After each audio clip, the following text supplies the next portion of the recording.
Welcome back, everybody, to Westeros Coast Popcast. It's your boys, the final Yeah. boss and the main man, Zach, as we get to you, House of the Dragon, episode 3. Another big setup episode. A lot to talk about, a lot to break down. So many Easter eggs, literally Easter eggs. But we're very excited for this.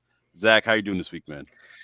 I'm good. I'm so excited about House of the Dragon. I need time to put sleeves on. That's how we got to jump into this and get everyone else's response to this episode because the season is about to pick up next week. It's about to pick up, man. We're very excited to catch our reviews every Tuesday going forward. Episode 3, let's kick it off.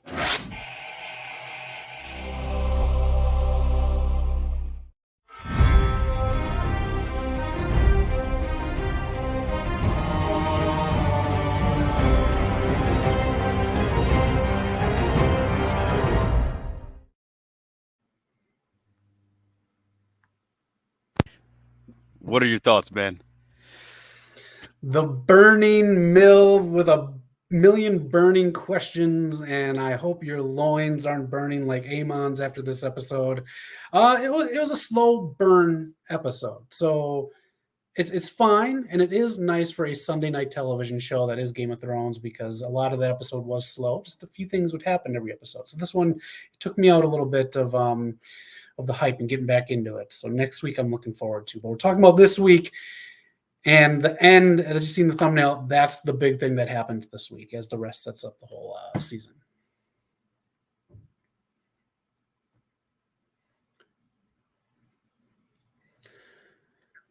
Knock. Can't hear knock right now. Get your comments in though and let us know what you caught this episode because there were a few Easter eggs, like Knock pointed out. How about now? You're good. All right, let's get the show on the road, man. A lot to discuss for sure. There's so much setup and a lot of conversations that were had here. 3 episodes of conversations and build, and we're really setting the playing field. And I'm hoping episode 4 is now when we start the game. I hope so. I mean, it's called the Dance of the Dragons next week, so we'll Oh see. man, yeah, and we're gonna get 8 episodes of this year, so we need some of that action to see some of that budget come into play. Yeah. We got a taste here. Yeah, kicking it off for the first episode. So they talked about the Riverlands being a stronghold for the war. You want to have the Riverlands, and that's where Lord Tully is. That is Catelyn Stark's what ancestor down the line. Mhm. Um, those two families. Do you remember their names by any chance? I think it was like the Brackens or something Uh, like that. yeah. Again, I'm really bad with the But yeah, names of this. some let us know in the chats. But he kick it off with those two guys, and you can tell it's about to go down. It seems like some young dudes with swords, in open field.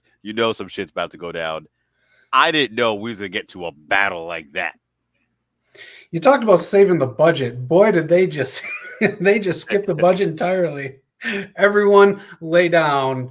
Everyone's dead. Pan and scene. That's what we got for this. We got Yeah. the smack talk, and then we got everyone down on the ground. But yeah, I didn't think this would be the start. The minute this happened, I knew it was gonna be another setup episode.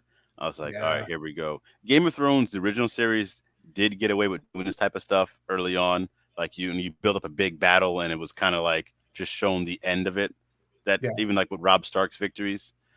But I was hoping to get a little more here because there was more going on. I think with Game of Thrones, the original one, more suspense, and it was the first time viewing this as our first time in the world of Westeros. So they can't keep doing these type of scenes. But it was cool to see No, all the carnage. it was. I just thought we'd get something afterwards because of it, Yeah. and we didn't get anything. So I thought we'd get spared this little battle and get something else later on, but we didn't. They just showed them burying the twins. They showed them talking about this, and then um, Rhaenys talked about the many things that could have brought this about because she starts out what we see two brats fighting, and Hmm. then or was it this or was it that? All these other domino effects that lead into the final scene of the show. So Rhaenys is kind of seen everything for what it is. Yeah, she's a very good person to have on your council, and she's right, and she paralleled that with what they're doing with the family feuding, the kin feuding, the dragons about to start feuding. Was it with her son? Was it with Allison's daughter's son? Was it when Aemon was getting bullied and he lost his eye as a child? Like we're seeing this unfold, and it becomes just a pattern of hatred, and you don't even know where it actually started for years. Yep. So she's a great person to have in her. I seen someone mentioning like in the books, Rhaenys is a lot more sassy that she's being portrayed here on the show, and people are kind of calling for that. They want to see that on the screen. But she's been such a great character, so I'll be curious to see any portrayal. She has been. I'd like to see a little bit more of that sass. What's her name in the original one? Tell Cersei it was me. Oh, the Lady of the Thorns, High Gardens, Man. Marjorie's grandmother, Yes, like give us some of that. That was great on screen. Helena Terrell, something like that, maybe. So someone let us In the know. comments. She was a Terrell for sure, though. Great actress. She was amazing. Oh, she's amazing. Yes. Yeah. So I would love. That's how Rainey's supposed to be. What I've been told. Okay, I'll take that. If we can get some of that after this build up and her being the solid stone in the spine of the Black House. And then one thing here with this one, which I will give him credit for with this scene. Watching the previous episodes, I was curious how Otto Hightower's plan of portraying Rhaenyra as Rhaenyra the Cruel, oh, she would kill people's babies. I was wondering how that would actually play out with the rest of the realm, not just being in King's Landing. And you see that influence. People are already feeling that, like saying, oh, you're sworn to the baby killer, the Kingslayer, how look down upon you, how awful. So people are swayed here. The influence of the crowd really is powerful. It is. It's so crazy to think about too. How fast is it a raven that gets to people? Is it people talking? Is it riding on horseback for deliveries from ships? And can you not like get ahead of this in your own way? It is. That is a good point. Yeah, so I'll give him credit for that. But like, I want to see these battles, man. This is what I came to see. Yeah, I don't know how to fix it. Let us know in the comments if this worked for you. It's fine, but again, if you're not going to give us anything the rest of the episode, this is part of what we come for. Yeah, so we'll see how it plays out, man. And then getting to this, like, especially after you end with the cliffhanger last year when Rhaenyra lost her son, and you see that shot of her face so pissed off. She's been so reserved, and like she could easily plunge the realm into chaos, and she hasn't yet. She hasn't pushed that trigger yet. I feel after this episode we're gonna get that trigger because now everything's open in her mind. But Rhaena, like we did X-Men 97 review. Hey, what a Cyclops move! Take my kids. Oh my god! Great point. Great point. I didn't even know about all these three kids. I kind of forgot exactly. I lost track of her kids. Oh, I think she did too. I get this because you want the legacy to live on, and you know dragons are going to be involved in what they can all do, especially if we go to a little bit later in the episode. Dragons destroyed that whole place that Daemon went to go conquer. Yep. So we know the damage they can do, but to just give Baela all the responsibility of taking care of the future of the Targaryen house, dragons, kids, bloodlines, everything. That was a lot. And at first, Baela's a little pissed off because it seems like she's a babysitter and she doesn't deserve to go to battle or do whatever or stay with them. But I mean, ultimately, what we'll figure out here is she's got a huge role in the Game of Thrones story. Yeah. Yeah, she was furious about this in the beginning. And I think when Rhaenyra finally talked to her, I think when her sister talked to her at the end, you kind of seen her become more accepting and understanding of the weight that's actually been put on her. Like, this actually is a big responsibility. And I'll credit Rhaenyra again for taking this preemptive measure because all of what she's been doing, showing the restraint, which people aren't understanding, is to protect the realm because she knows what her father said, the Song of Ice and Fire, what's to come. The realm has to be united. And in order to survive what's going to come, you need to have dragons. So this was a very heads-up play from Rhaenyra, the true queen of the realm, queen of everything, not Aegon, who's out here, trying to get people drunk and, do whatever. You know how he is. Yeah. But the part of this... right. And that's a good point, too. Putting that in the same episode as this scene. That's a good point. It's a good juxtaposition on the heads of both households. Yeah. So great stuff. And but to Rhaenyra's, to slight Rhaenyra, when she kissed her last son, it felt like she was looking at him like, "Is this actually mine? Is this him? Is this another one?" It kind of seemed like she didn't know that was her kid when she was looking at him. When she was, I saw the same thing. If anyone's ever seen the beginning of Caddyshack, when Newman is coming out of the house, there's like all these kids around. The dad's like, "Is this one ours?" Like he doesn't even know. There's like so many Oh kids in my there. That's what it goodness. reminded me of. That's what it reminded me of. She when she walked away, she brought it back in, and I seen her like feel like the pain of having to give her kids away because she probably might not see them ever again. No, There's a strong chance, just like the two sisters, Bayla and Raina, they might not see each other again. So right? we'll see how this goes. And Jaharis is another one. He's waiting so patiently to go crazy, and I see it. But we're gonna Yes. see how that goes. Yeah. This is the big thing right here. Yes. This is Reina is taking care of the legacy. I think I said Bela was, but Reina is, and these are confirmed as by the director of this episode, Greta Patel. These are the three eggs that Daenerys has in Game of Thrones. So she did hold on to the legacy. The kids, if you read the books, comment if you want to, but we don't know what happens to them. We will eventually, but the eggs lived on, at least the three, and they went to serve a greater purpose for the realm. Exactly. I love that they tied us in because this is only what a few hundred years before Daenerys, so it's Two. pretty cool. 200 years, so it's pretty cool to see like how things played out before her to set things up.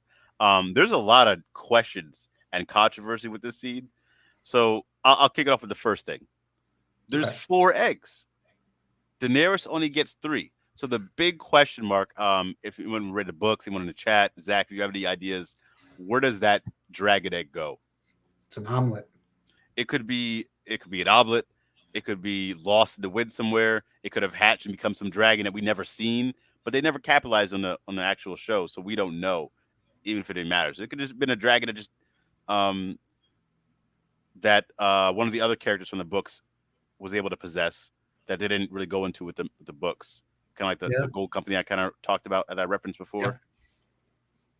So it's kind of crazy to see that, and I'm very curious because like when you read the books and see some of the rumors, like I dove deep into Game of Thrones lore. Yeah. Yeah. There was talk about a possibility of a dragon being under Winterfell.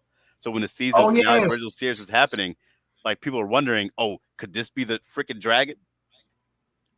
And I want to like be so excited for that, but we seen it never materialize in the actual show. But that's a Right. possibility. The other one I was thinking about was people talked about, even though this was like years, this was years before this ever happened, the possibility of an ice dragon in the wall, and that's what makes it magic. That Because was the too. Yeah. wall's magic as well. So what is it? The red egg. That's the one. So if we see a red egg, anything around, I'm sure they'll make a big point of it if we do see it in the House of the Dragon series. But that's one to keep an eye on. Yeah. Good point. Yeah, so the eggs, there's a lot of stuff going on, and then to follow up with that eggs, George R. R. Martin put out a statement saying he wanted to jump ahead of this. He's like, "Hey, the Game of Thrones book universe and the Game of Thrones TV universe is completely different." So I don't know if he has an explanation coming up in his book that we're still waiting on, but he wanted to make sure there was a distinction after this had played out because we don't know who got the dragon eggs. When the actual show happened, it was said like it was stolen by some strangers, so we don't know. So I guess he wanted to get Okay. out in front of it and kind of make that distinction. Okay. The book's coming, Zach. It's coming. This guy. This fucking guy. All right.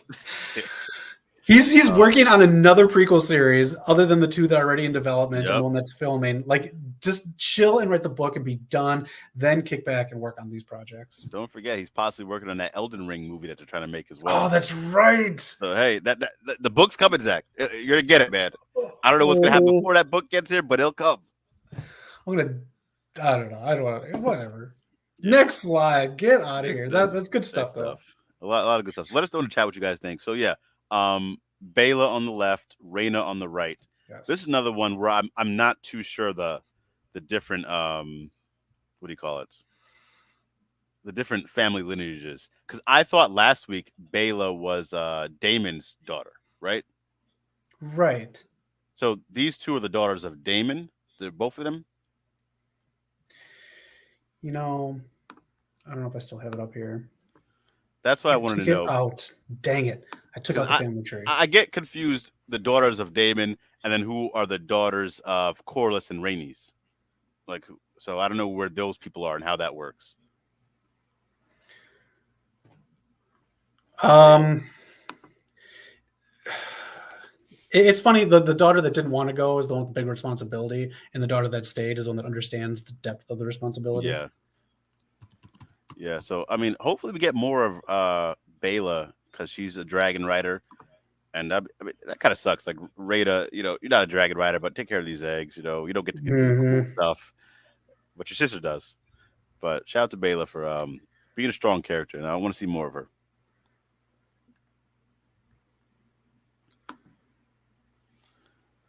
But yeah, while Zach's pulling that up, let's get into it again. We're gonna get to him later on the show, but here's a video I have for everyone's favorite Christian Cole. Pretty boy. A bitch. That's your weekly reminder. Kristen Cole is the worst character on this show. Can't stand the dude, and he has no respect from his knights. But we're gonna get into that a little bit later. No, We're gonna get into it later. Did you feel the depth of the I, sisterhood here? Did you feel like that connection?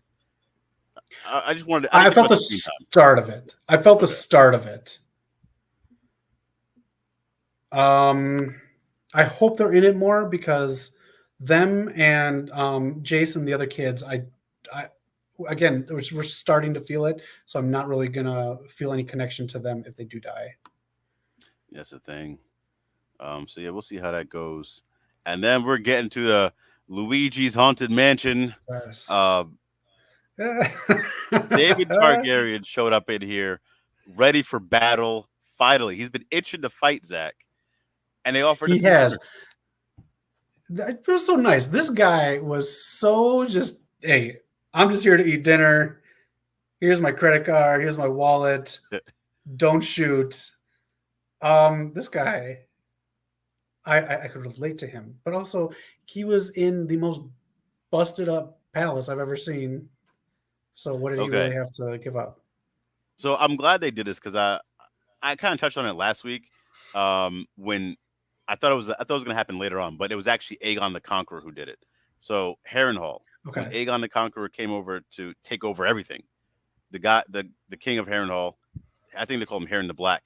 He said, "Nah, f that, man. This is my spot."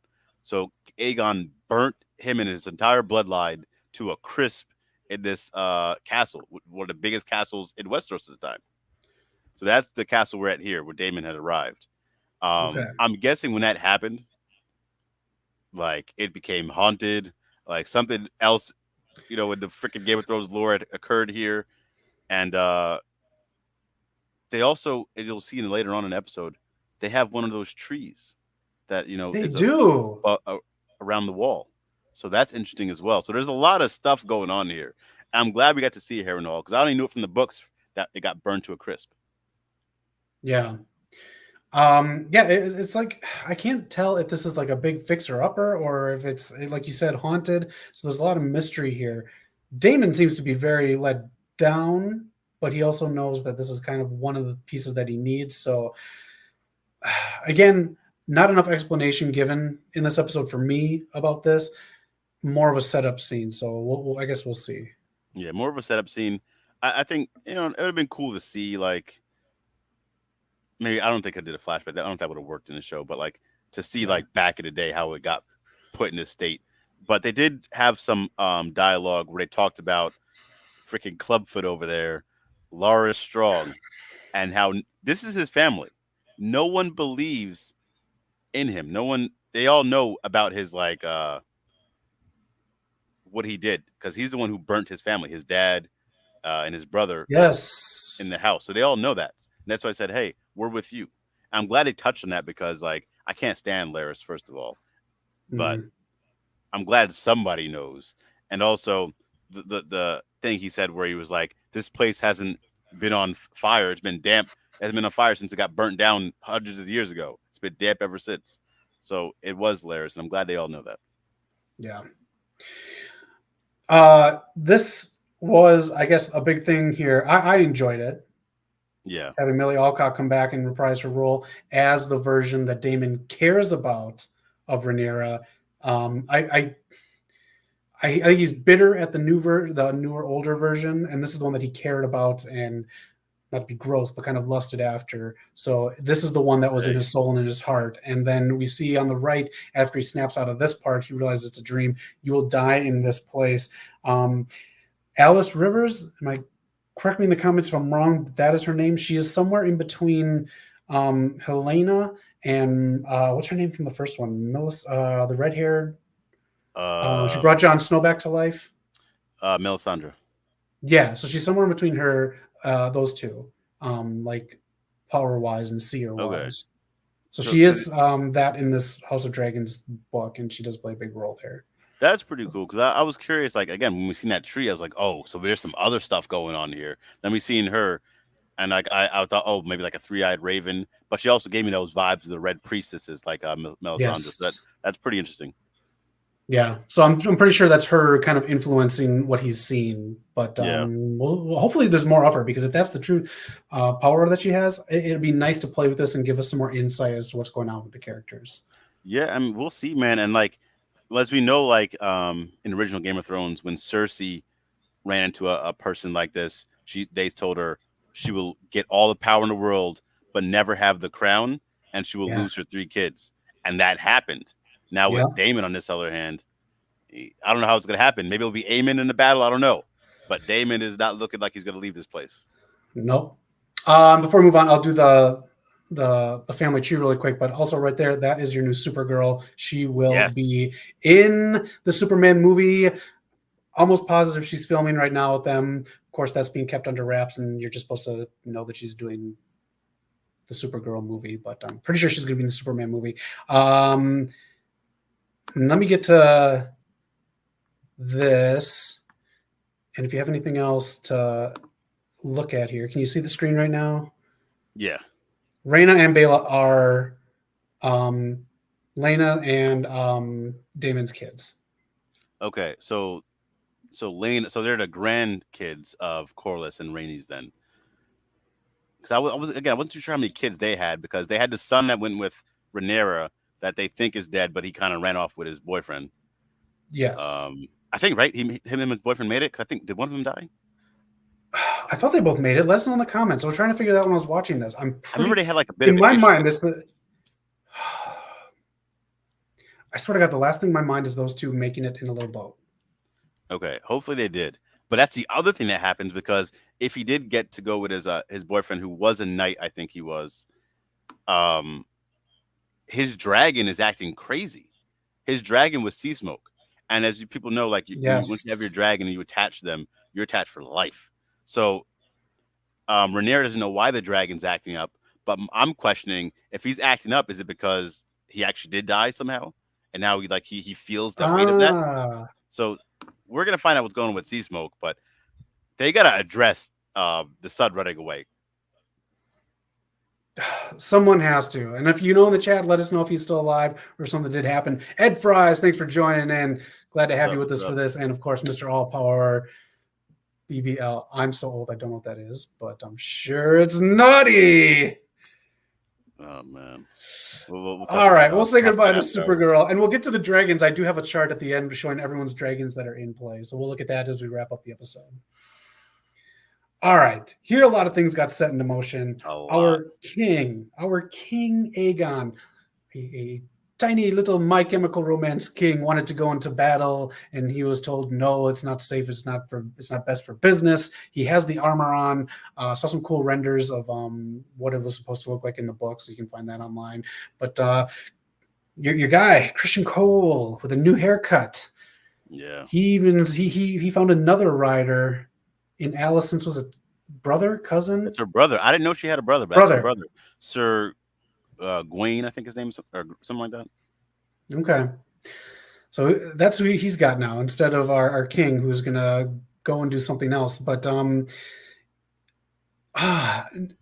everything that is being done in here seems kind of like a fool's errand. Like what they were doing here, they got found out here by Baela, big time. And first of all, great dragon rider. Holy shit! Like just zipping and zagging with like a pro. She's a beast.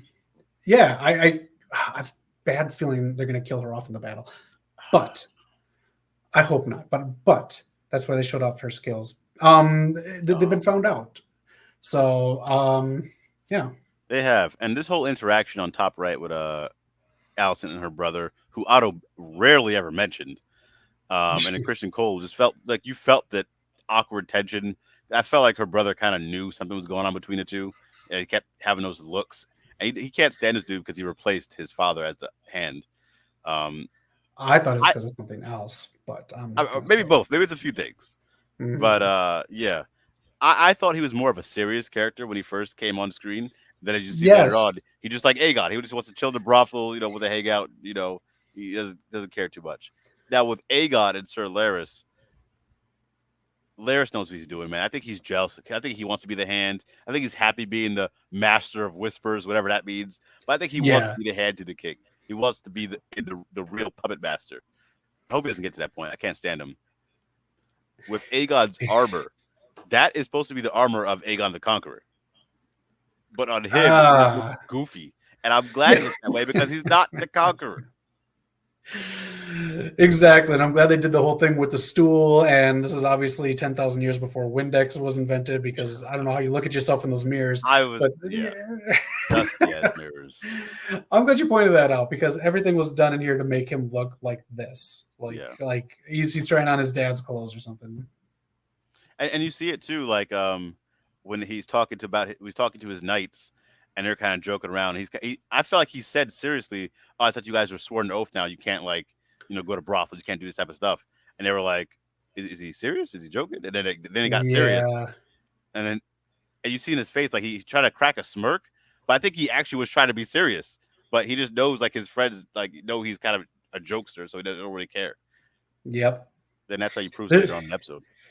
and there's only like two people so far that have shown that they really understand the old way of doing things and the lineage of everything, and that's Cregan Stark that we saw at the wall, Yeah. and Reyna, who's been, like we talked about, kind of guiding Renara into the right direction and putting the council in check this episode. Oh, that's a great point. She did. She put them in check, and I'm glad because they were getting out of hand.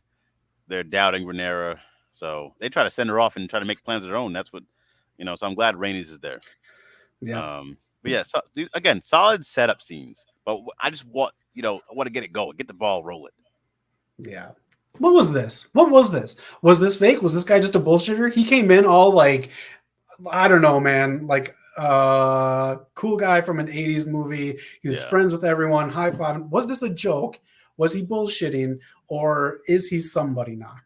At first, I thought this was Aegon in disguise. I thought like he would disguise himself to go to these brothels. I didn't think he would just show up as himself.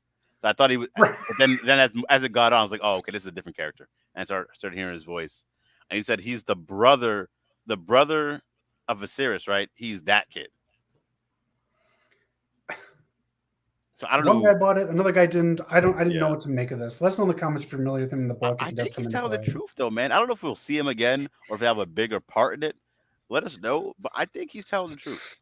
All right. He reminds me of that guy in Harry Potter who comes in as a teacher and he's like, buy my book. And he's got the cape and he's very Oh gosh. boisterous. And he's a bullshitter. He's a real scaredy cat at heart. And he just lies and Yeah. bullshits. That's what you remind me of this. So I don't know. Then you've seen him completely shut down when Aegon actually came in. And I That's thought the like thing.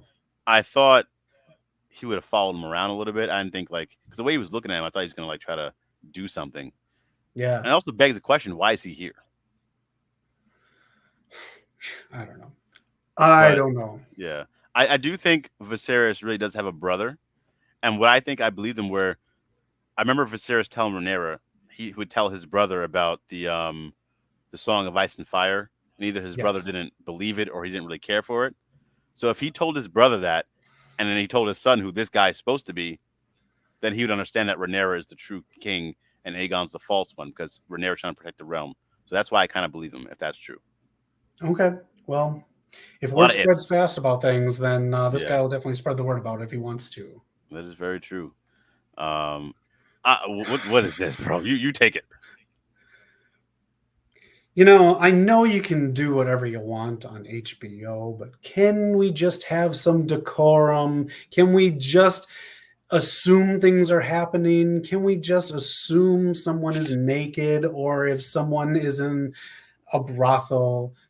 No props to the prop masters in this episode because Uh, anyways, it was what it was. Him again, he's getting bitched out by the king, going away from what I think he feels is a true love or his true safety net in the kingdom. But um,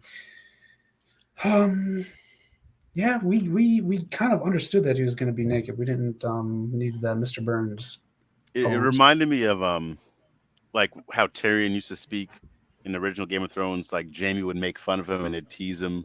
You know, he got with Yes. his first one was with like someone in the brothel, and he wanted to marry them. That's kind of what it reminded me of here. You think anything's building? You think there's a tension building between the brothers and something might happen, or you think it's There's just always tension. Like Aemon does not respect his brother at all. He wants to be the guy, but he's forced to be number two. I don't know yeah, if he'll actually do anything, but they're not on the same page at all. no, nope. That's it. That's where your king's at. While things are going down, he's not plotting, scheming, or strategizing. He's hanging out in a brothel. Hey, I guess at least he gave everyone free drinks. I mean, That is true, and he's there's trying to that. get a young one. Yeah. All right, it's time to go back in the habit. We go undercover as a nun, the only one wearing a form-fitting outfit. But yeah, this is what we get. Rihanna going where she knows is safe, a place that she knows that she has been with Alicent, and we get a again more juxtaposition of the two now compared to the two last season in the same Yeah. environment. Yeah, she put a lot of trust in Mysteria. And as of this point, Mysteria is really proving her worth and seems like a very good person to have on your side. So Rhaenyra goes undercover. You know, Yep. a lot could be on the line here. And she talks to her best friend Allison. Um, a lot of trust because all she had was that one guy that was with her with the knife. And I don't know how much Yeah. he would have been able to do. Yeah. No dragons, no nothing. Nope. But it is a place that she's familiar. On the top is from last season. On the bottom, obviously, from last night's episode. And I got to give them credit for doing the scene like they did. This was the big payoff of the episode where both people, both heads here, both of the main characters of this show realized their stance before a war. Yeah. Alicent kind of understanding she might have effed up, Yep. but she still wants to stand strong in her stance because I don't think she thinks she doesn't want to doubt herself that her father did not just reference a story. But yeah, Rhaenyra basically has peace of mind now. Whatever she does in battle, she's comfortable with, and it needs to be done because Alicent didn't understand her father was talking about a damn story, not her son. That's the thing, man, which is crazy. It all happened because freaking Viserys was out of like couldn't even control himself. He didn't know who he was talking to. So Alicent knows now Yeah. she messed up, but she's like, it's too late, can't go back anymore, and she's just in it. Rhaenyra, on the other hand, you seen her break down because this is her friend. She believed her. She believed, okay, in the last moment, her father changed her mind, and I think this would have been like, okay, fine. I thought she was gonna surrender. She's gonna be done. Now you've given her the green light to Yeah. burn this shit down and go crazy because now she knows she's right. I think she doubted herself a bit up until this point. Like, you know what, maybe something did happen, but now all doubt is gone, bro. She's gonna go ballistic. Yeah. 100%. And like you talked about earlier, what a great preventive move in the beginning of the episode, protecting the Targaryen uh, bloodline and the eggs and everything. So now everything is set for her to just burn the motherfucker down. A story. He was talking about a story. A very important story, but somehow in the Game of Thrones world, things just go unsaid and get misquoted. It was Yep. crazy, man. All this next week's episode should saddle up. Was it the Battle of Rook's Rest in the Dance of Dragons, episode 4? Next week supposedly is a huge payoff episode for being patient for 3 weeks. I can't wait, bro. I can't wait. Like, let's go crazy next week. Blow the budget. Yes. Beautiful show. great watch on a Sunday night. So I can't Yeah, complain too much about the pacing of this show, and the acting is award worthy by I think everyone. I think the entire cast is I award think it worthy. is. So it's just I'm a greedy little fucker, and I just want blood and dragons. Yeah, so we're gonna see what's happened, Ben. It's gonna be crazy next week. Also, Helena had a pretty good scene with Allison as well. I thought there was some good information in theirs. But again, good setup. Next week's about to be insane. I can't wait to do that Yeah. review next week, Ben. Like I I know we'll can't. all be blown away. Jump in, everybody. Yeah. If you watch the intros, this is one of like two or three that they're changing them as the story goes on. Obviously, the child, and then the other one was people that were hung last week, the rat catchers. They Oh were yeah, woven yeah, into the tapestry as well. yeah. That was a wild scene Um, when they panned out when they it- saw the guy. yeah. Knock, what's your review on this? Mr. Allpark is a 7 out of 10. That's a pretty good score. Um, was it better than last week's episode, Zach? Off the top of your head? I'm gonna say no. I feel like it's still on par. I think a 7 out of 10 is pretty good actually. I might do 7 out of 10 as well. Okay. I'm going to give it a 6.9. I think the one thing Game of Thrones was good at was cutting down scenes and not making them too long if they were just kind of filler or getting the story moving. But again, it's a beautiful show, great acting, and it may seem like I don't think it's that good as a 6.9, but I still think it's good. Yeah. Again, this is Game of Thrones, so the expectations are very high as well. You know, Yeah. it's supposed to be 4 weeks into it. Damn, we've been doing this for a month already. That's insane, almost. Yeah. But These are the dragons that are out there. Let me see if I can just bump this up. So you can see the one on the left. You can see the dragons and the riders, and then on the right, those are the house dragons that are still around that should be in the rest of the season. But again, some of these aren't, and some of these got taken away for safety by Irina. yes. So yeah, we're really gonna see. The ones on the left, I think, are the ones that we're going to see in the next two episodes. So some of these ones on the right is just for reference, knowing who's where. Man, there's a lot of dragons. Of course, Aemon has the biggest dragon, but we'll see. Okay, so that's what happened. He didn't have a dragon when he was a kid. It was the other Valerian daughter who I think got burnt or couldn't control the daughter. That's how she died. She's supposed to marry Daemon, and now he took over that dragon. Dang. Yeah, it's good to see two big Aemon dragons in a row this week and last week. Knock, who was hater of the week? Who was hater of the house? Listen, man, it has to be freaking Aegon, not the Conqueror. Aegon the second, bro, hating on his brother. Zach, come on. Who are you giving it to? You know it is. You know it is. Aegon is this week's House of the Dragon hater of the house. Every week, someone is just a hateful motherfucker. And This might be the worst one. The king of cockblockery. If you have an honest to God hater of the House of Dragons, let us know in the comments this week who you thought it was. So that's this week's Aegon. This has to be one of the worst ones. Like the biggest hater. He might win hater of the season after this one. He cockblocked him. He demeaned him. He made Aemon like disrespect his girl right in front of her. Yeah. Just so you know, these women in these brothels, they're not just there for your pleasure. They also pass around information and can turn on a dime, Aemon. Look at Mysaria. Yep. That's it. That is the episode. That is episode 3. Let us know what you thought in the comments and what you think is going to happen the rest of this episode. Yeah, it's going to be a good season. Hopefully, we get some fireworks next week. But yeah, solid few episodes to start. Ready for the fireworks, like Zach said. It's 4th of July. Next week's supposed to be a big episode. Or for the 4th episode. I wonder if they timed that on purpose. But we'll see how it goes. Fireworks are going to go off, so. Yeah. Great job to Greta Patel, who directed this. Everything was very beautiful. Again, that's why you can't really complain about a slow episode of House of the Dragons. It's a fantastic watch, especially on a Sunday night. Man. So yeah, we will see you guys next week. Looks like it's gonna be Tuesdays for the Game of Thrones reviews, House of Dragon. Thanks everyone for jumping in, man. See you, Ed Fry. See you, Mr. All Power. Take care, Peace out, everyone. y'all.